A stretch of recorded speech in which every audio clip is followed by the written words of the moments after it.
Arreglo Radio is a platform where young professionals share their stories of ups and downs, lessons learned, and professional expertise, giving you an insight into their lives. So join us as we sit down with some incredibly talented people right here on Arreglo Radio. What's going on, good people? Welcome to episode 4 of Arreglo Radio. Johnny, how's it? Alright, and in today's episode, we are joined by the incredible senior crew leadership, wagwan, like from Gameseta. Gameseta, to the best of my understanding, please correct me if I get this wrong. Gameseta is a platform that offers schools and anyone else that is willing to actually pay for it. They offer the ability for schools to like organize esports, right? Yeah. Long and short of it. I think so. All right, cool. So,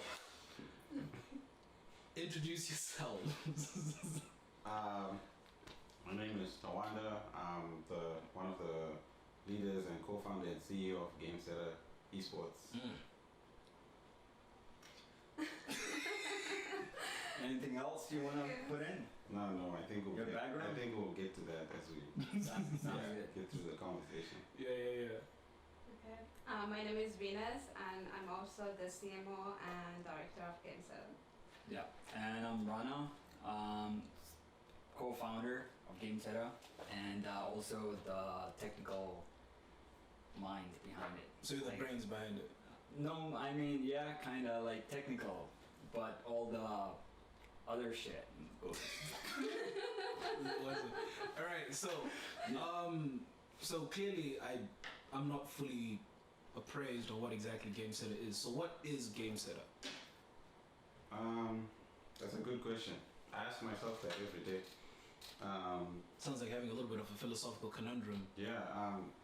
Gameseta is Big words, because we're learned. it's a company that's going to change the world of esports for people in Canada, across the world. One of the big things that we try to do is shine a spotlight on an industry that has most of its time been in the darkness. Right. So what we do at Gameseta is we shine a spotlight on like anyone who's been playing video games and always been thinking like, oh, one day am I gonna be able to like become a professional esports athlete? And Gameseta, we're making that very, very easy and accessible for students around the world to do so. That's pretty much the vision of what we're doing. Yeah, and also, just to add on, is we are making the logistics, we're handling the logistics for all the schools. So that's what our platform is going to be doing for them. So, I mean, esports shining spotlight is one thing, but how are we going to do that is by introducing the platform online application that can handle all that stress. And take away the responsibility from the schools, and just schools can rely on us, and we can deliver what we promise, which is making esports great. Awesome. Yeah. Awesome. So, like, where did the idea come from? Like, were you guys just sitting in like a study room somewhere one night and you're like, yo, this uni shit is whack. Like, we need to do something more with this education, or was it something that you've been interested in doing as a team for a while? That's another great question. I've always been into like not video games, but like there's this game that I used to play when I was a kid with my brother called Warcraft.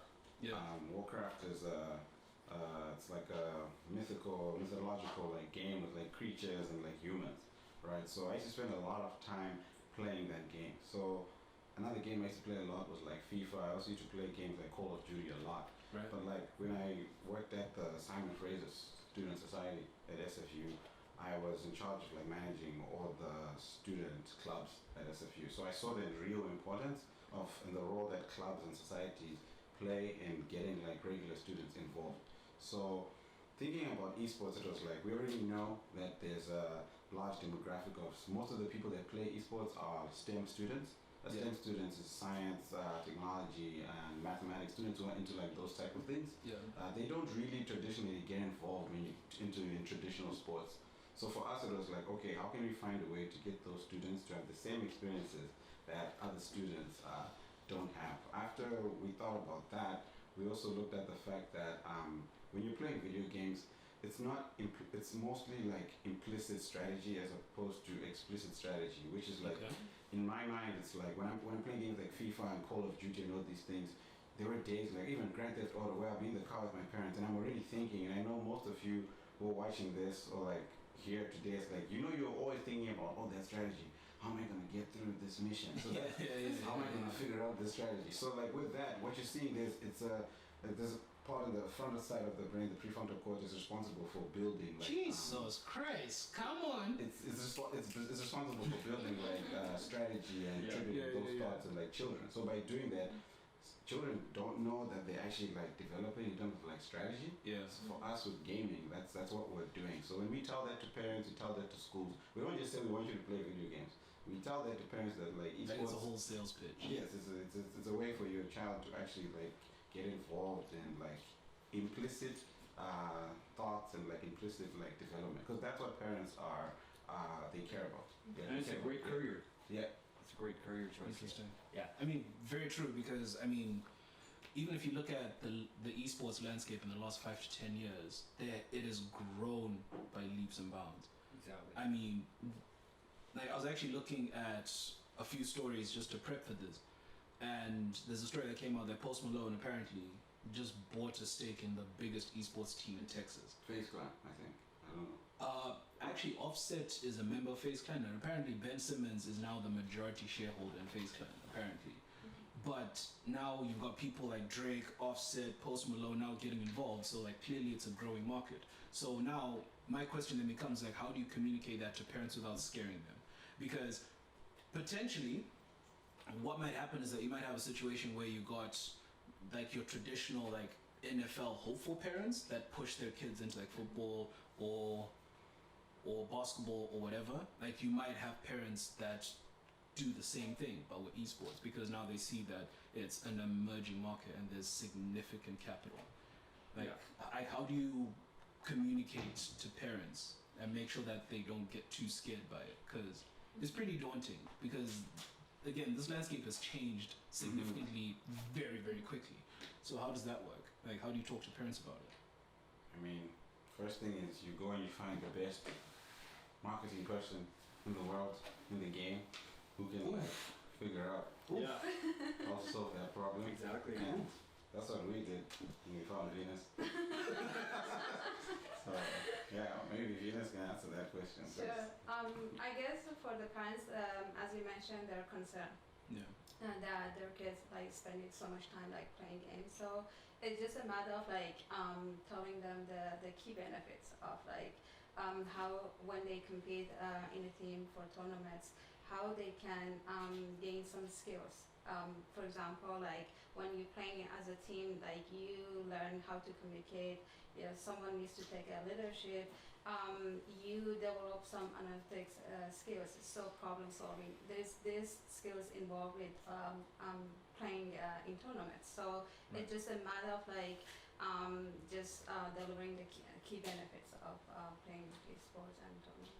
For sure. I mean, that makes sense. I mean, if I was a parent, for sure, probably the biggest things that I would look at would probably be like, what's the potential benefit, and like, is this okay from like a health perspective? Because I'm pretty sure that a lot of parents will be thinking the same thing, regardless of what sport it is. Yeah. It could be football, basketball, rugby, even esports. Like, those concerns are always going to be there. So Yeah.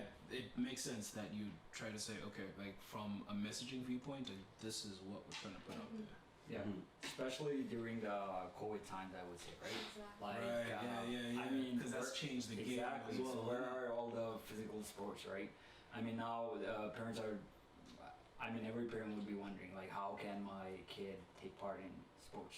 Yeah. So that's where esports come as a solution. So I mean, it's all about teamworking at the same time. Right. Motor skills come in there. Right. So it's important to indulge in any kind of sports, and I wouldn't say that esports is at a lower grade than the physical sports. Right. It's at the same level. It's just like what's your interest in. Like a lot of students are not really interested in taking part in physical sports, and but we are just building a chance for them to Right.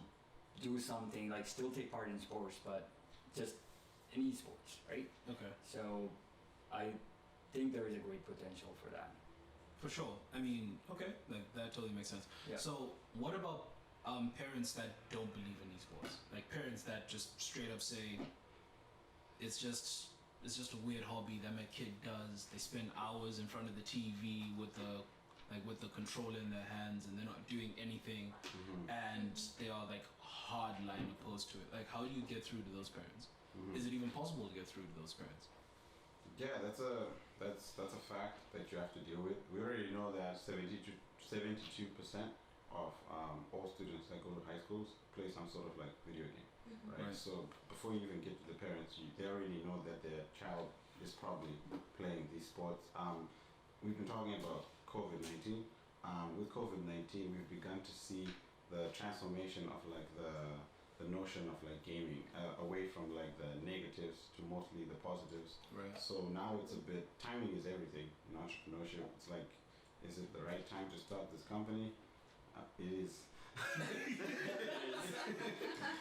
Because again, you go to the parents and like they know that their child is at home and they're just like, what am I gonna do With this kid. this child, right? But yeah, there's so many and they don't know like what's going on. So you tell them about Gameseta, it's safe, it's secure, it's regulated, and one of the best things that we do as a company is we store students' data the safest way possible. So a lot of companies can't do that, but we found that with the processes that we've built with our business, Right. we spend a lot of time talking to parents, talking to teachers, and like within our team, like making sure that like the things that we're doing as a business are in line with what parents and the communities that we're working within want, as opposed to just providing them with the solution. So Yeah. I think Right. Okay. that's what's been really important and been a game changer for us. Yeah. Okay. Yeah. Also, I mean, we did discuss that, like this problem that you just mentioned, that what to do with those parents, right? Yeah. I mean, we are trying to see if we can introduce scholarships for those students Really? in universities, right? Really? Yeah. So, I mean, if you're a parent and your kid is just like just playing video games all the time, Right. but it has the potential to go to get that scholarship in Right. university, wouldn't you give that a chance, right? So Makes sense. yeah, that's one solution that we came up with. So yeah, Fair enough. And another thing to add to that is like esports is actually one of the only ways in which like students or anyone from any gender spectrum can actually like compete and learn to Yeah. coordinate and communicate in Right. the same environment. So when we tell that to schools and we tell that to parents, I think there's a big value add there for sure. That's a big thing that we're working on as a company for sure. So it's like an absolute like meritocracy almost, where it's like if you do well in esports, it's completely due to skill, right? Like that's pretty much like the messaging. I would say like there's the skill part, but another big thing is we try to do as a company is like we're really thinking a lot about community and ways in which we get students to compete, Yeah. but a big thing we do is to find a way to get students to connect and create lasting relationships. Right. That's what's Yeah. important. Okay. It's not about the platform that we build, it's not about the tournaments that we host, it's mostly about can a student who was never involved in sports compete in competitions or somehow leave the 4 years or 3 years in high school with a new friend, with a new connection. And if we're doing that, then like that for me is fulfilling. And it's like we're creating, impacting and lasting change. Yeah, that's important. Oof. Feels. Heartstrings. Okay, so you guys mentioned timing. How do you guys meet? Because there's no way. like, Under a tree. what's up? Excuse me? yeah, We guys like dancing in a forest somewhere, like singing fairy songs, and go, oh, you look cool. Let's start like a tech startup. Like, maybe. Yeah. Start plan. bloody Drake references. No, it's through a mutual friend. Yeah. Okay. Yeah, Rana and I met through mutual friends. We were always like just talking about entrepreneurship. Yeah. Just always like having fun, talking about businesses, and Venous knows how we met freelance. Do you want to share that? Yeah, sure. I was introduced to Tawanda through one of my friends at SFU. So they were like looking for a marketing person, and that's how I joined. Interesting. So you're all SFU alumni. Yes. Yes. Fully graduated, by the way. Fully graduated.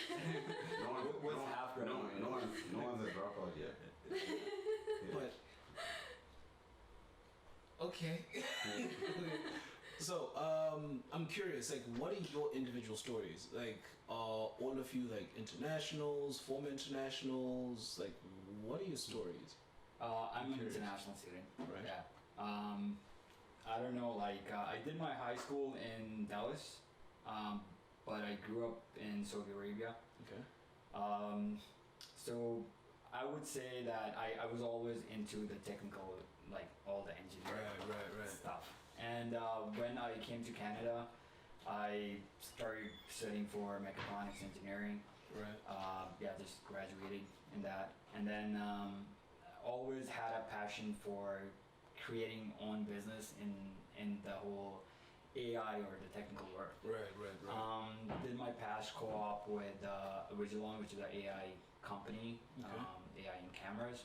So when I met Suaf, I mean, I would never even talk to him. Like, I mean, it's just a regular guy, right? But then Is it boring? Yeah, boring. Super boring, right?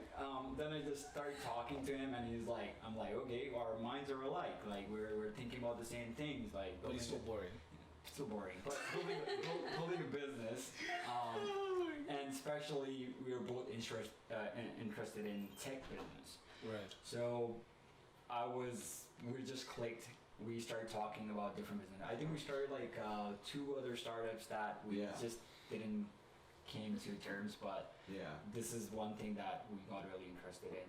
And because I studied in Dallas, Texas, so the esports there is way advanced in here, right? It's all set up. Yeah. So in States, esports is in every school. It's like if you don't want to take part in physical sports, you have the option to take part in esports. So it's like a fully established, like full-fledged thing. Exactly. And you guys are pretty much like, are you trying to copy what's been done in the States? And we're not trying to copy because there's a reason why esports didn't come to Canada yet, because no one was able to meet the demands or concerns about the schools here. Okay. Yeah. So when I looked at here, when we looked here, like, what is going on? Like, why esports is not developing as fast as in our neighbor? Yeah. So we just started doing our research, and we were like, okay, these are the concerns that schools are facing, and no one is there to actually solve them. So why not we just jump in and we make sure that the kids are actually who have the potential to become something, have someone to look after them, like give them a chance. Interesting. Yeah. Okay, so we'll come back to that because I really want to like get back onto that. Yeah. But what's your story? Okay, I'm Canadian citizen, but I moved to Vancouver like around 10 years ago. Okay. I was interested in business, and so I went to the college, Douglas College, started studying business, and then I exchanged to SFU, and I studied marketing and entrepreneurship. But I always was interested in entrepreneurship, and like that was my goal, to have my own business one day.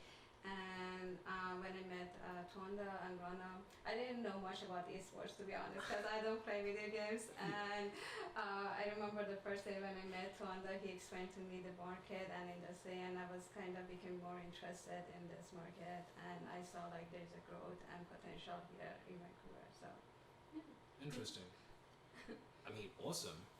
See, okay, so that's kind of stuff that I find to be really interesting, where people that previously knew nothing about it, to be honest with you, when I first heard about esports, I think it might have been 3-4 years ago, I just thought, it's probably just some weird shit that nerds are into and that.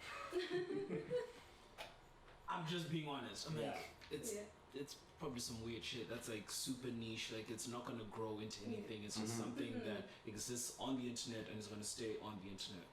Fast forward to I think last year, there was a tournament held here. Yes. At Rogers Arena. and it's sold out. It's packed. When I heard that, I'm like, okay, no. So clearly, my initial assessment was horribly wrong. Yeah. Like horribly wrong. So like, color me stupid because I looked at it and like, okay, so I clearly misjudged this whole thing. What's your story, my guy? Funny thing. Yeah, it's interesting. I was born and raised in Zimbabwe, same as you. Johnny. Unfortunately. What's that supposed to mean? So, born and raised in Zimbabwe, I went to the best high school in Zimbabwe. Peter's King. So that's the best high school in Zimbabwe. For all those that are watching. You guys are dweebs. Time out. Okay. No. I can't let this slide. The best high school. Yes. I mean, I don't mean to get into high school tribalism right now, but you're wrong. Okay. No, like you're wrong. By any measurable metric, you're wrong. I mean, you're representing a company here that we are trying to make sure all high schools have the same values and everything. And here you are, promoting tribalism. But anyway, whilst I was at Peter House, that's when I really realized I had a passion for technology. Unfortunately, at that time, the technology programs in high schools in Zimbabwe were not satisfying my needs. So I remember there was a day when I had just finished my, we do British education in Zimbabwe. So I just finished my O-level exams, passed that, and my dad was asking me, he was like, also what do you want to do? What's the next, what high school do you want to go to? What's your next step? I remember telling him that first thing for me is I want to find the best school that can teach me a lot about computers. That can just allow me to think more and think about computers. And there wasn't a lot of schools that were offering deep dives into computers. I remember there were 2 to 3 students enrolled, and then it ended up dropping the actual in-depth computer program. So I ended up just doing regular business, accounting and stuff, but I always knew that I had a passion for IT and information technology. So I came to SFU and I studied economics at Simon Fraser University. But few months into after I was working for the Simon Fraser University Student Society, I met up with an entrepreneur, pretty cool guy, and then he asked me I actually had secured an accounting internship, and then he pitched me what he was doing, and then he told me I should come work for him, and I wouldn't be working for his company, I'll just be working with him on a bunch of different companies that he's invested in. And I like that idea. I was just oh, this is pretty cool. So I ended up going to work with him over the summer and dropped the accounting internship. And honestly, it changed my life. It allowed me to I used to sit in rooms with 4 to 5 or 6 different CEOs. And I remember sitting in this room and I would see the stuff they're doing every day, and I was just I can do that. Off legit, I was just it's literally Humble brag much? No, I could a lot of people look at CEOs and companies and they're just wow, they probably know how to figure they're human, right? Just I was just I can do that. So after getting that exposure, I realized that I didn't want to jump straight into the workforce. Yeah. It's not a thing that I wanted to do. I wanted to create lasting and impactful change, but there are risks that are associated with that, which is entrepreneurship. So. And again, it's my story is I try to live a life where I don't, no regrets, just T'Challa, rest in peace, it's so, that's my story. Interesting story. So, when it came to setting up Gameseta, if you had to list off 5 lessons that you had to learn, be they good, bad, through struggle, through things going incredibly well, hey, we secured another contract. Yeah. What were the 5 biggest lessons that you guys learned as a group? I think I always say that the first one is organized. You have to stay organized. Right. We were everywhere in the beginning. I would have some documents, then Swap would have some documents, and then we were okay, do you have the document? No, I don't. So, where is it? It's a waste of time. It creates chaos. So, it's not good. actually. Oh no. Salute. Although I should fucking slow down. Venus, how do you keep up with these guys? That's the first. They're really patient. She keeps us in check, actually. It's like, Oh, so you're like, okay, so you're like the disciplinarian. stop. Like, oh, we have a deadline next week. Yes, So literally. It's like, Tawanda, you have to do this. we have a deadline next week. Like, get your shit together. No, it's great though. It's amazing. Oh my god. Yeah. Yeah, man. Okay, It's great. you good to go? What was I talking about? Don't worry, I'll lead you in. Yeah. I'll lead you. Oh, we were talking about organization. Oh yeah. I was talking about the 5 things. Yeah. Okay, so when it came to setting up Gameseta, right? Surely you guys must have confronted challenges, good, bad, learning opportunities. Like, but what were the 5, like the top 5, if you can name 5? But what were the top 5 lessons that you guys learned while setting up the business? Yeah, the one thing I always mention to everyone is that keep it organized. Yeah. So, in the beginning when we were just like setting up Gameseta, Swap would be working on different documents and I would be working on different things. And it's just that when we would meet up, it's very difficult to like know who was doing what. Right. And just like finding those documents would take us a couple hours. Yeah, so then we discovered another tool for our company. We are like, okay, this is great. Okay. Everything is at one place. We can assign each other tasks. We can put all the documents under the specific folders. Yeah. And whenever we hop on a meeting, if someone doesn't know anything, they're like, oh, it's over there under that folder, right? Yeah. Just take a look. So it's so easy, and even during meetings, we can just go access it super fast, and it just made life really easy. Right. So, I mean, it doesn't look like a big deal, but trust me, like, I would say 70% of the startups have this thing missing. So they don't organize. Like you need to make sure everything's at one place, and you need to make sure what software or what company we would be using to have all those, like to organize all the documents. Right. Because that's gonna be there forever if it takes off. Right. So that's my one big point. Okay, so stay organized. Yeah. Yes. I can add another lesson. I would say being flexible and ready to change. That's the nature of startup. There's a lot of uncertainty. Like,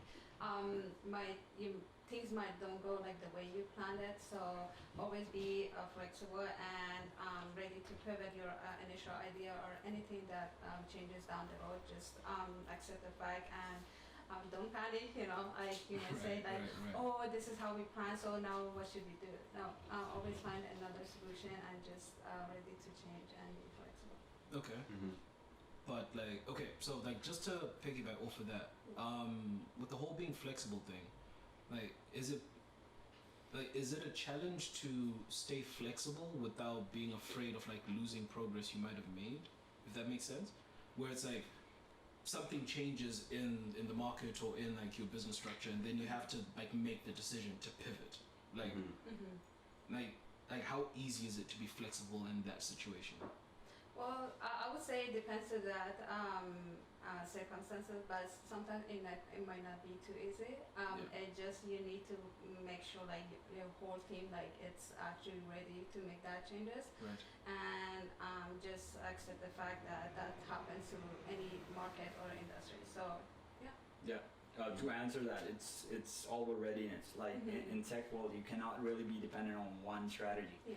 Okay. Yeah, like if the technology changes every day, like while we're talking here, maybe there's something else discovered. Yeah, right. like something else might have just popped up. Yeah, you just you have your radar on all the time, and you are just ready. Okay, if tomorrow there's something else, is our team, is our company ready to adjust, make those changes, right?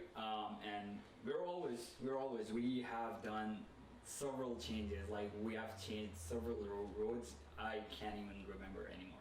Wow. Yeah. So stay organized, be flexible. I think my favorite one that I learned the hard way.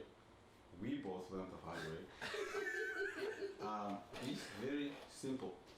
In tech, when you're building a tech company, because it's all platform based, you want shit. Sorry. I don't know what this is. Why is it not on silent? I don't know, man. What if it's the developers? I don't know. Yeah, Oh my god. yes, I'm so sorry. It's all good, it's all good, it's all good, it's all good. Yeah, I guess we can just take it from. It's alright, just keep going, it's alright. Can you ask the question again? Remain organized, Yes, stay flexible. yes. What's yours? Okay, so I think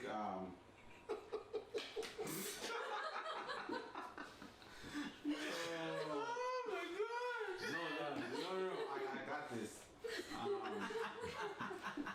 Rana and I learned the hard way about this. Yo, let me finish. Yeah, we learned it the hard way. Stay simple. Stay simple.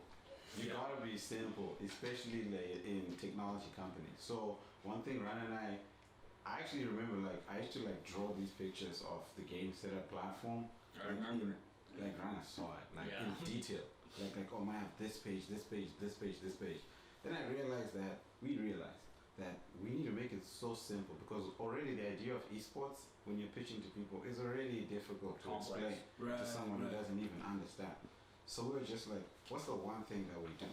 And yeah, we figured that out. Is that like we organize and manage tournaments.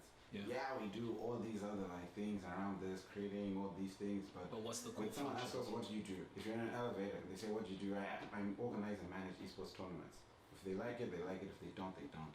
You know what I mean? It's like they get it. I remember when we were going through the Venture Connection competition, we had 60 seconds to pitch your idea. So how do you explain what you're trying to do Killed it. in 60 seconds? Yeah. Right. So how was that experience though? Like now that we've landed on the venture connections, like how was the grown bit? Like how has the growth been like for you guys? Like have you entered any competitions? Have you like reached out to potential investors? Have you looked for like venture capitalists that might be interested? Like what's been like the roadmap so far, and like what's worked, what hasn't worked?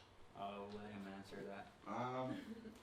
Yeah, the competition was very. I think the main takeaway from the competition was validation, for sure. Right. A lot of people have ideas and things they want to do, but like after you go through 3 rounds of competition from very capable and advanced CEOs who literally rip your clothes off and make you seem like you are nothing. Like I mean, Rana and I, like we saw it with Venus. Like you get into those pictures and you walk out and you're just like, it's over. Just like, what is this? Right? And then they come back to you afterwards and say, wow, no, that was actually amazing. You know, so we ended up winning that competition and like that was crazy. It really validated, and I think that was the defining moment for like Gameseta and saying that, oh, this is a real thing. Yeah, This is like, a real we thing. don't question your idea. Just like just just do be it. sure. Just do it. Yeah. Just make sure. Like Just want a full-blown Shia LaBeouf in a minute. It's like, just do it, fam. Do the thing, fam. No, Yeah. seriously, like it was legit. Like 24 companies got into that competition, and I remember going with Rana downtown to the room when they were like doing I think it was the workshop. Remember? Yeah. We came late. Yeah, I remember. It's a funny story. The room full of all the startup people, and then we are the last ones to enter, and then we're coming. Everyone's looking at. They made fun of us. Please tell me you walked in with swag. we Did you like walk in with that like nice confidence, like, hey, my suit. Yo, there were even some girls who made space for us to sit. So like. Yeah, exactly. And like people are saying, You weren't in a music video. I don't understand why you make it seem like you're in a music video. No. You showed up to a session late. I mean, what we were trying to say is not about being late. It's about Having the confidence to be late and look good doing it. yeah. I remember like people were with their laptops and notes, like writing down everything, and we These men were just there with cell phones. What? You know why we were late? You didn't ask that. Well, We're working on our startup. No. See, that's what we like. Until 5 a.m. Commitment to the working. cause. Commitment to the cause. Honestly, we went to that thing because we understood that we just wanted to hear what they were looking for, because that's what we're good at. We're very Yeah. good at like breaking down things, sitting in a room, and even any Zoom meetings that we have as a team. Yeah. Within like we had an experience like even like yesterday. It's like within 2 to 3 minutes a meeting with someone, we can tell whether this is add value or it's not add value. Exactly. Should we send each other like messages on Slack? Should we even spend more than 5 minutes talking to this person, or should we just move to the next thing? Yeah. Right. So That's pretty cutthroat. and Yeah. that's all you have to work. Time is everything, right? Like in the startup world. So yeah. Okay, so like I guess just to piggyback off of that then, like have you guys found it difficult to balance like the capitalist hardcore like cutthroat component of it with like we want to actually be genuine with our clients, our customers? Like how difficult has it been to find that balance to like make sure that your business is financially viable without seeming like you're this cold like startup that's all about the profit? Like how's that? That's a funny thing also. Because we work in high schools. Yeah. We work Yeah. in high schools that are deeply rooted in communities. So So it's probably even more challenging like to convince parents that like this random startup like showing up out of nowhere is trying to like push this thing on our kids. and ask you to pay as well. Yeah. So that's the thing. It's like, oh, why do you want us to pay? So we spend a lot of time like really thinking about what's the value add. Where we've gotten to a point where it's like they are the ones who mention, so like, oh, we know we have to pay for this. So you know what I mean? It's like, so it's like because that's how much value we're creating. When they offer you the money. You know what I mean? It's like because we didn't start off by saying this is how much it is. We started by going to figure out the problem, Yeah. which is how can we allow students to connect and create community and relationships through esports. Yeah. Right. So yeah. As long as you're giving value, right? They wouldn't mind paying for it. Yeah, exactly. But we actually had a chance, like our competitor, there was one competitor that came in and just like put in the price, hey, we're gonna charge you $80 for this. And the values that were the parents or schools were saying was nada. So it's like, okay, they were like, why are we paying you for that when anyone can do that? Yeah, right? yeah, yeah. So that's when they really saw the difference between our company and the other companies. Like, okay, we actually value what they have to say. We actually value their opinions. Interesting you said that because like I read somewhere that apparently consumers nowadays, because ads are flying at you everywhere. Like if you're on YouTube, Facebook, Yeah. Instagram, Twitter, hell, if you're just listening to Spotify and you don't have a premium account, like every third song, like there's an ad being shoved down your throat. So I was reading an article that pretty much said that people nowadays are far more perceptive when it comes to advertising, and they're far more like conscious of when a brand is being like forced onto them. Yeah. So I would imagine that presented a unique challenge, particularly when you're already dealing with people that are already hyper vigilant and potentially, I guess, like worried about what you're bringing to that market, because again, like you're dealing with high school kids, right? And parents Yeah. are concerned. Yeah. So, like, how hard has it been? Because I can't imagine that it's been easy. Like, it's like your job has probably been a proper nightmare. Like it must not have been easy. Like to not only like show parents that this is the value, but also like convince them to sign up.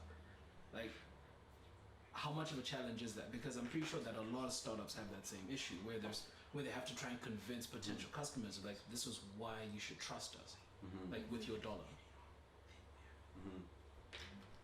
It's interesting because I had actually a conversation with parents that they had a high school son. So when I started talking about esports, like they weren't like that much interested. They said, yeah, our son like play video games. But then when I started talking about like the values and also like a chance of like a scholarship and getting to university, I saw like how the dad was like more interested to know about that, Right, and he actually asked me to actually help his son to join this esport that Wow. the trial tournament that we were doing. So that how it changed his mind. Like it's not only about like just playing games and wasting time. So there's more actually. There's a future to it. So that's it's just a matter of like see what parents actually care about and what they're concerned about and try to deliver that value and making sure that there's a future to it. It's not only like just playing games. For sure, for sure.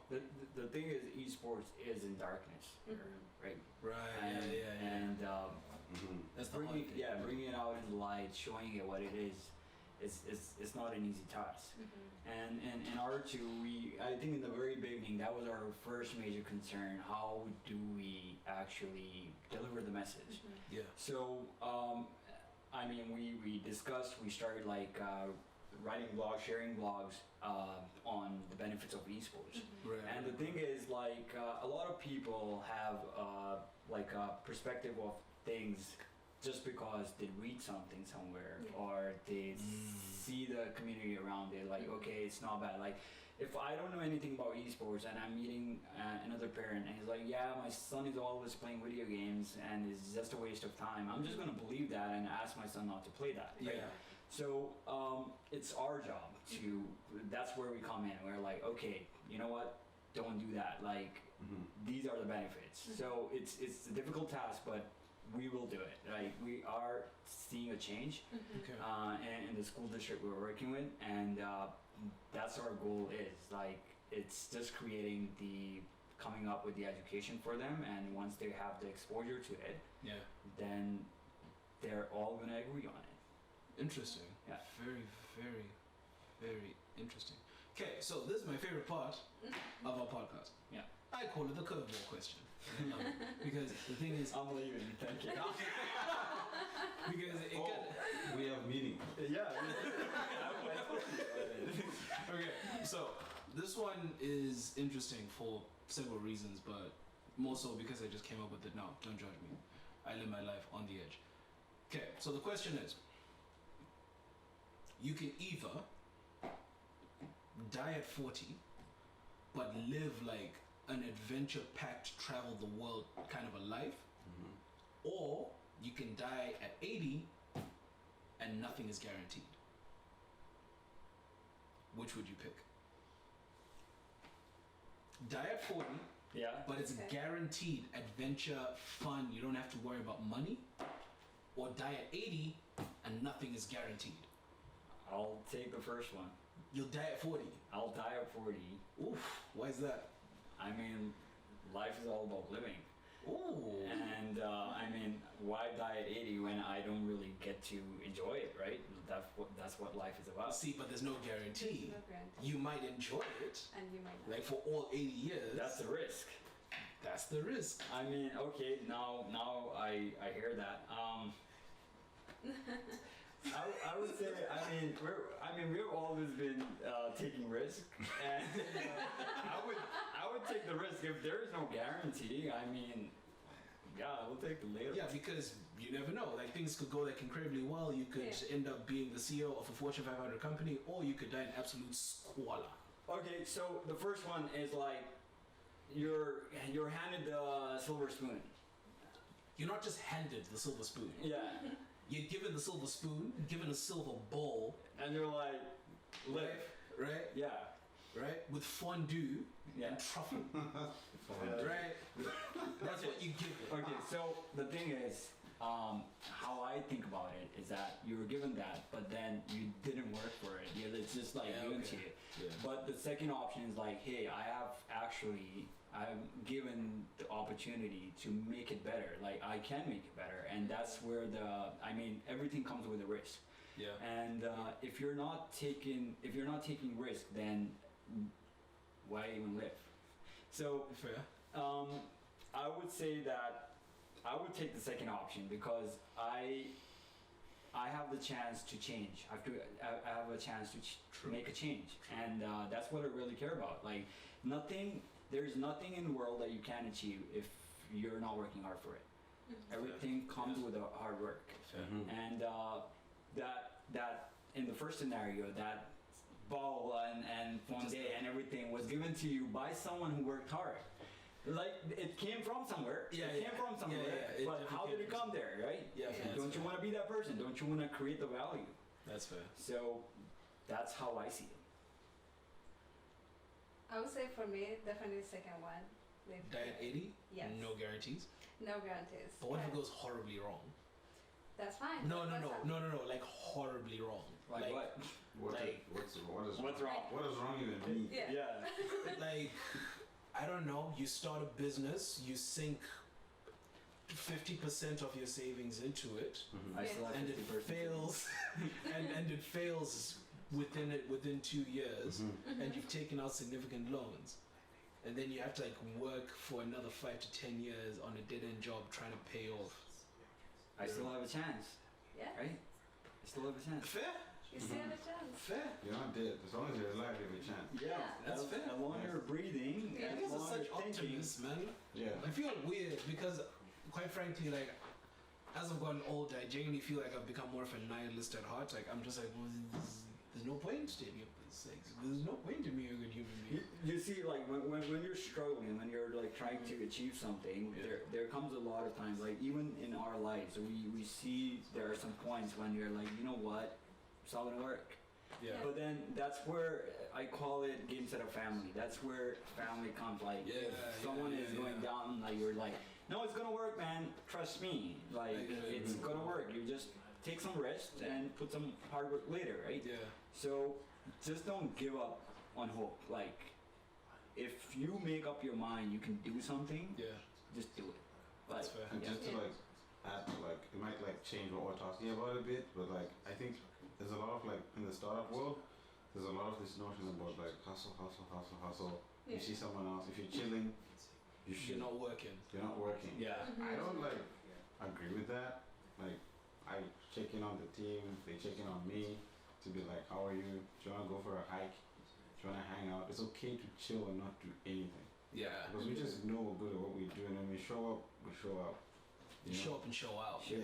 Like, so like I think it's important like to let people who want to do entrepreneurship or who are actively in entrepreneurship right now that it's okay to like, you know, so like To take some time. to take some time. I Yeah. believe slow and steady wins the race. Yeah. You know, it's like slowly but surely. You'll get there. Yeah, you will get there for sure. Right. So, die at 40 or die at 80? I'm definitely taking the 80 because I love uncertainty. I don't like knowing what's coming. Like I just don't like it. Interesting. Because when you know that something is happening, like It's boring. it's boring. It's just like it's boring, man. Like it's boring, and it's also like it's certain. You know that. I'm an economist. There's two things. It's like your risk preferences, right? It's like, you know, like in economists, there's certain like graphs you can either put you on Educated, one isn't it? graph or the other graph. Hit him with the lingo. No, say, are you risk loving or are you risk averse? So people who are like risk averse, like I'm not. I love risk. That's like fair. I love risk. That's I don't like. It's like the whole thing. When I think about like a savings account or people who like are betting on the future, like putting like $100,000 down for the. I actually think there's so much risk in putting money for the future, because what if you died? You're actually betting on something that you have no control over. You don't even know what's going to happen in the future. But if you're in control today, you're just like, oh, I'm going to start this company. I'm going to do this today. You're in control. You're living. Like, who told you that you're going to live until you're 80? Your lifespan is 120, right? Who told you?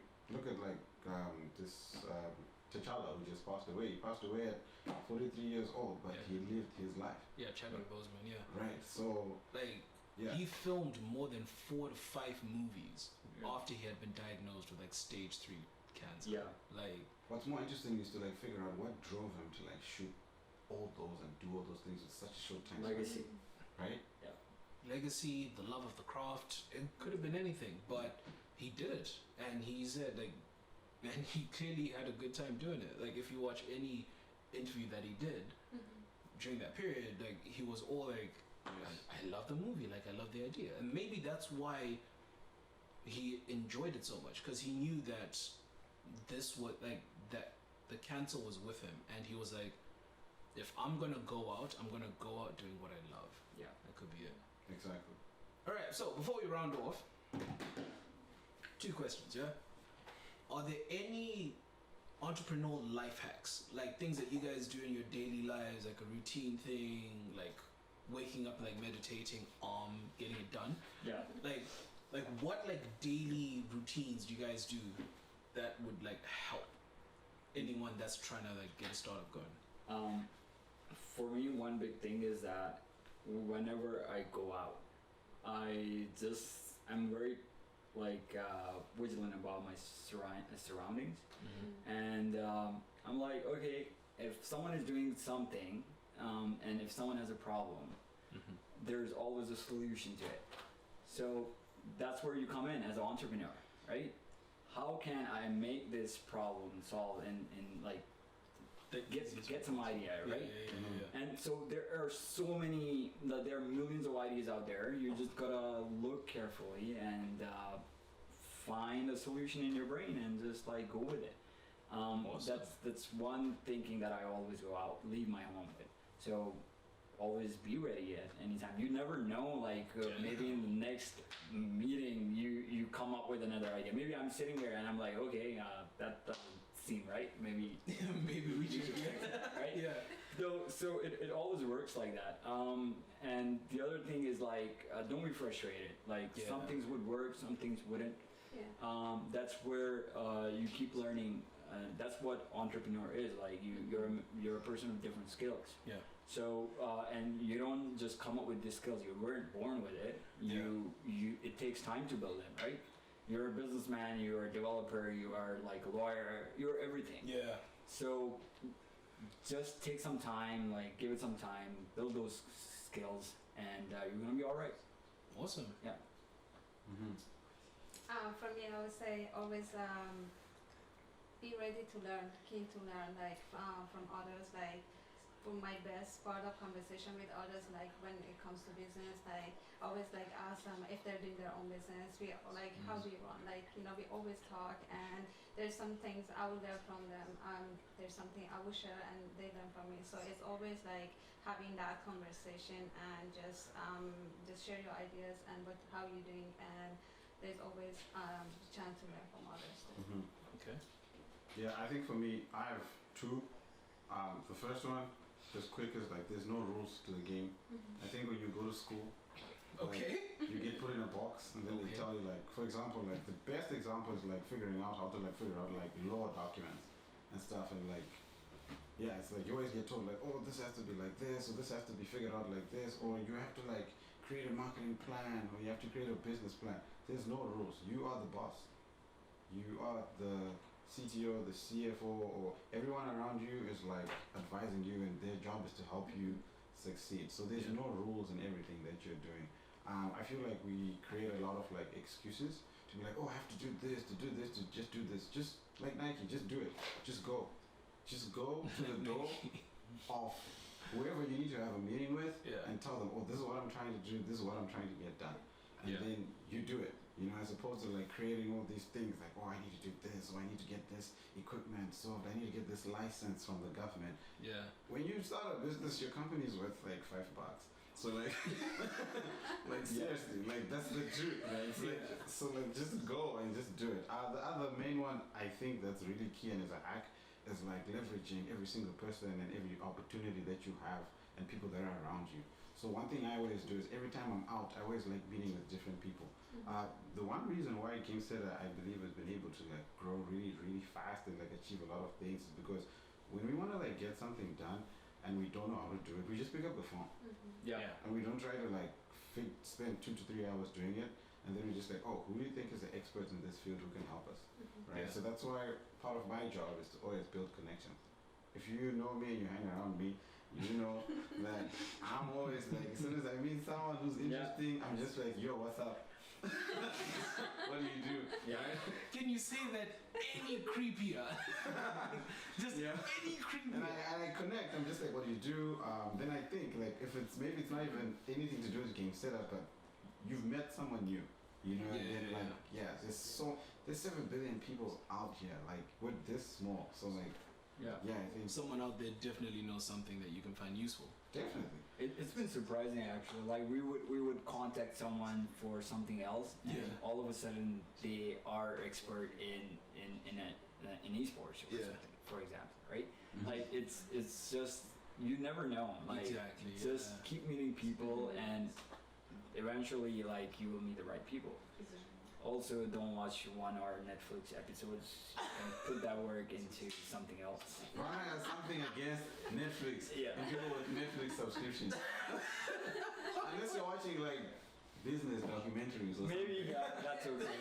Yeah. Rana sees you watching Netflix. Where's Like, it's just like, what did you achieve? Hey, you know what? I think it's okay Wow. to like watch and like That is a super specific pet peeve. Yeah, like I don't Really? Don't watch it, man. Rana sees a Netflix tab on your computer, just run. He's just gonna be like, Netflix. Oh my Yeah. days. I'll start judging you. Yeah. Oh my days. Alright, so final words of wisdom. If each of you had like one last thing. Like that one nugget, like that one, like that one golden coin. Yeah. Without obviously giving away too much, because entrepreneurship and that. But what I'm saying is that like if there's like one nugget of information that you could give as advice to anyone out there that maybe you would have preferred to hear while you were setting up or anything else like that, like what would it be? Networking. It made a big difference in my life. Like you never know. Like for example, I mean, he was boring at first, right? Woof. Still on that. I mean, and we never knew it's gonna be like we're gonna start a startup, right? Your next team meeting is about to be spicy. It's alright. But yeah, that's like it's important. Yeah. Like don't be afraid to share your ideas with people. I mean, if you have something, like you never know who you're gonna meet. Like maybe they are interested in it as much as you are. Yeah. And that's where it's gonna lead to something. You're gonna become something together. Yeah. So I know like a lot of people are afraid like sharing ideas. Like no one can just like copy your idea and like start something. It's not that easy. Yeah. So don't be afraid. Just go out there and meet people and find the right one. I would say don't underestimate yourself and don't compare yourself to others. Oh, finger snaps. That's the biggest. That's that self-affirming energy we all need right there. Yes, I always say that to my friends, everyone I talk. Everyone has some talents, skills, and strength that you just need to discover, and don't ever like compare yourself to others. Like maybe you're good at something that other person is not good. So just believe in yourself and try to be strong and move with that. Yeah, I think for me it's like slow and steady wins the race. Like a lot of people try to like get there fast. Yeah. Like a lot of like millennials and people our age, it's like we want instant gratification. Yeah. So like just if you're very good in economics, we say like what's your discount? Are you able to discount the future? Right. So your net present value, if you ever like played with that formula, Yeah. it's like you need to be able to like discount the future and just be patient. Slow and steady wins the race. Yeah. Day by day. I know as a team, for me sometimes I wake up every day, I'm just like, what are the 2 big things I can do today? 2 times 7 is 14. By the end of the week I've done 14 amazing things. Just imagine you wake up, you've got 24 hours to do 2 great things. Right? Like by the end of the week you've done 14 great things. By the end of the year, more than 100.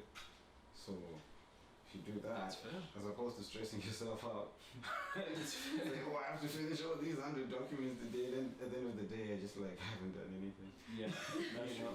So, but it takes time to get there, right? And That's like so, just slowly you do it. You get there, right? But show up. Most people don't even show up. Like just show up. You'd be surprised. Like some people like they apply to competitions, they do all this stuff, but like just Really psych themselves up. most of entrepreneurship is just show up. Just apply for the thing, apply for the grant, go to the competition. And you never know. Just do it. Just show up, Yeah. right? And we always show up. Oh, Awesome. Yeah. you see, we showed up here. Thank you so much for that. All right. Well, thank you so much for showing up. Thank you. Thank you so much for showing up, Gameseta. Where can people find you online if they're trying to find out more about what Gameseta is? Do you guys have like an IG thing where people can slide into your DMs going like, yo, can mans get a discount real quick?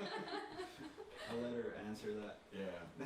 Okay, we have an Instagram account, Gameseta, LinkedIn, Facebook, Twitter. You can reach out to us. So you're everywhere. Yes. Yes. Everywhere. And you have a website, you can check it out. Yeah. Gameseta.com or Gameseta.ca? Gameseta.com. So Gameseta is spelled G-A-M-E... ETA. Think about it. Set a game. We can set up. That's how We set the Ooh, I like that. I like that gameception in that. Yeah. Okay. I like that. Yes. All right. So thank you so much for tuning in. This has been episode 4 of Arreglo Radio. Thank you so much for watching, and as always, take it easy and be kind to one another.